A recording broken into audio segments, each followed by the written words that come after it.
So I'm going to show you how I make my lower sugar chocolate chip cookies. Honestly, these are so delicious. They look really professional and they are very, very chocolatey. They're slightly crumbly, just a little bit drier than perhaps other recipes, but so low in sugar, and they've just got so much more of the good for us minerals like magnesium and copper and manganese and iron, because they're using dark chocolate with no extra sugar. So let's get going. The first thing that you want to do is cream your butter and sugar together. So I'm going to use a food mixer, not an exploding Magimix today. I'm going to use a food mixer. Hopefully this will work. I've got 100 grams of salted butter that's just softened at room temperature. And then I am going to use a bit of sugar, but not too much. So I'm using just 50 grams, so that's all, quite a small bowlful here, of soft brown sugar. You could also use the dark brown if you want, like the muscovado type sugar.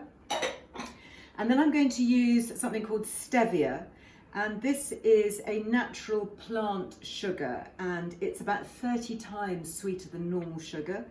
They make it into granules like this. You can find it in packets, you can find it in tubs. It's widely available online or in health food shops and some supermarkets as well. And it comes from the chrysanthemum family, and it was grown in South America. They've been using it as a natural sweetener for centuries. So I'm just using 25 grams of that, and then let us mix that all together. Hopefully that will work.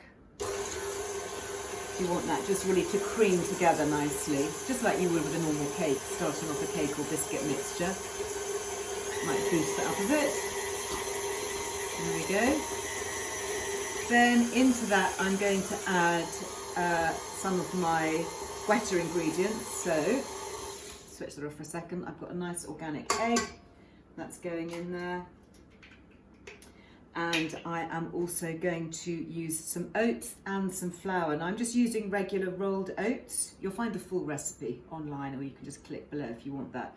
I think this is about 30 grams of oats. And again, they're good because they give you a bit of extra prebiotic roughage, so a bit of fibre. And then I'm using some plain flour as well. I've got 125 grams. This is 00 plain flour, like plain flour, which is really good for cakes and biscuits. And then to make it fluffy, I'm going to use the bicarbonate of soda just to give it a little bit of a lift. And I'm just using a teaspoon of bicarbonate of soda into the recipe. There we go. And let's mix that all up.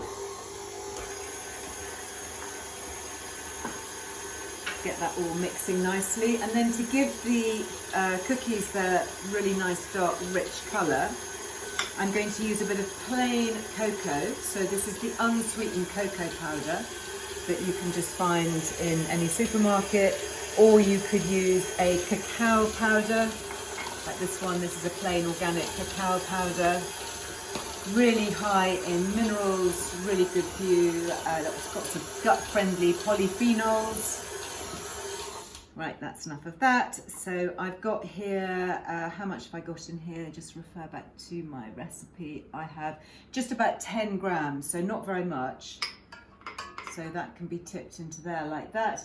And then to give it some crunch, I like using plain cocoa nibs. Obviously, in usual recipes for chocolate chip cookies, you'd be using chocolate chips, but they're very high in sugar.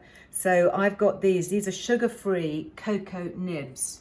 Just literally the plain chocolate nibs, and they're really chocolatey, and they've got that nice kind of melt in the mouth consistency, but they also add a bit of crunch. So I'm using 30 grams of these, so I've got quite a few going in, and again that makes it really chocolatey. I'm also adding some real vanilla extract, so again that really helps with the chocolatey flavour. So I'm going to use a teaspoon of vanilla extract. I'm actually going to use quite a generous teaspoon just because I like it. So you mix that together, and then to get it to the right consistency, you add a little bit of milk. Get that mixed up. So it's about 30 mils of milk, just whole milk. Or you could use a plant-based substitute if you wanted to. But I like using real milk. Let me just scrape the sides down here. So you're turning this really into a cookie dough type consistency, okay? So I have got some that I made earlier, which I shall use now just for speed. So once you've made your cookie dough, you just need to roll it out into balls, and they're kind of roughly like small golf ball size.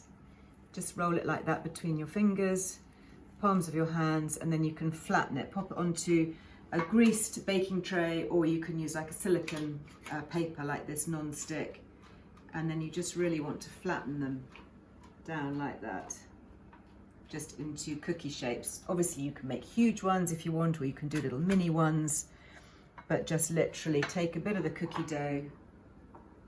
I guess if you wanted, you could make your own cookie dough ice cream, couldn't you? That's what they use, chunks of this stuff mixed in with vanilla ice cream.